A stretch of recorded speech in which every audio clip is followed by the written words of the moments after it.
So who is Taion going to be? Well, this is what we know so far. Taion is an 18-year-old soldier from the Agnes Nation, and is the user of a mysterious paper-like weapon, which seems to be sentient and is known as Mondo. He's primarily a tactician who specialises in supporting his allies. He has a high level of trust for his insight and tactical judgment. However, sometimes he can be too cautious, especially when he gets confused and he is impatient. Due to this, I think he's going to be a little bit more reserved than some of the other party members, and be a bit quieter when in the group. He also seems like quite a skeptical person, which I imagine will tie into his quietness as he judges up and evaluates different people. And this all may be because of what I think his third character trait is going to be, which is arrogance. I just get the vibe that Taion's going to play the know-it-all role and think he's better than the rest of the party, especially the Kivas side when they first join up. And in this way, he'll be a little bit of a dick.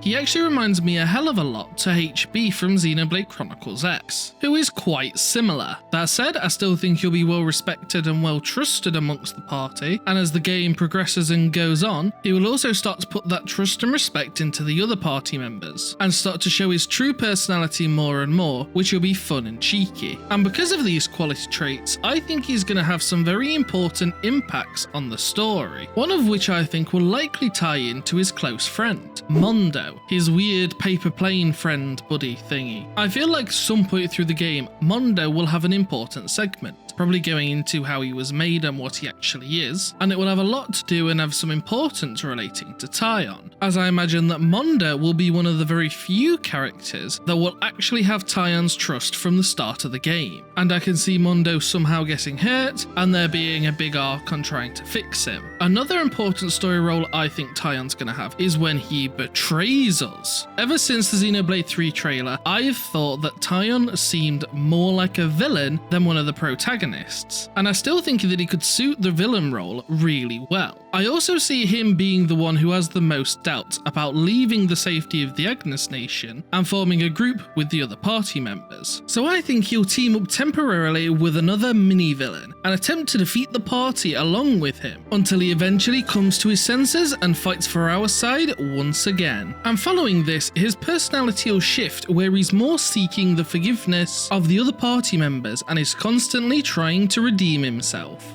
And I think it'll make for a really interesting twist to actually have to fight against one of your primary party members in a Xenoblade game. And it would be interesting to see how Taion attempts to redeem himself throughout the rest of the game. And as you can probably imagine, something like this may affect the relationships with the other party members. So let's talk about them now. And we'll start off with Mio, who I think he's going to have a little crush on at the beginning of this game. I feel this is going to be the reason that he's with this party and group in the first place, as he's only going to be really interested in winning over Mio's heart. But of course, she's likely going to fall for Noah, and so he will be the second rejected character of this game, probably after uni. And thus, let's discuss what he's probably going to think of Noah. And as you can probably guess, at the beginning of the game, probably not going to be all that positive. I imagine he'll stir up certain trouble at the beginning of the game, as he will simply straight up just not like Noah for him taking Mio away from him, but later on in the game, as he's redeeming himself, I think he'll start to see that Noah is truly a really good guy, and start to give up on his feelings for Mio. And the final character I want to talk about is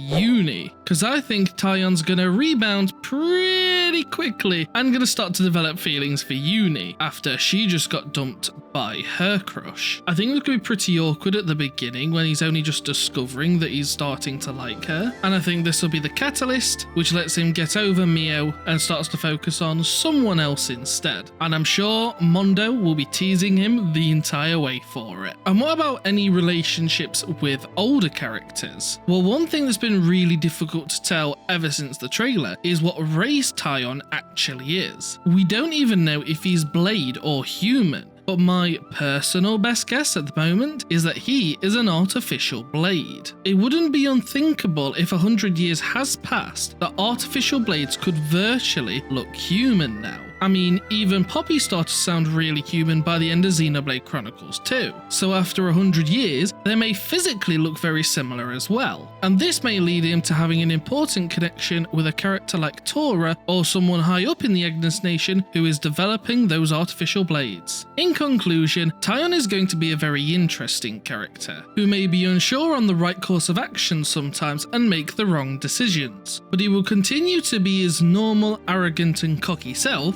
whilst brandishing his insane tactical insight and knowledge, allowing the party to always have the upper hand in battle, and making himself an asset to the team. And that's who I think Taion is going to be in Xenoblade Chronicles 3. If you want to know who I think Lanz is going to be in Xenoblade Chronicles 3, then click this video here. But otherwise, I hope you've all enjoyed this video and I thank you for watching. And until the next one, guys, peace.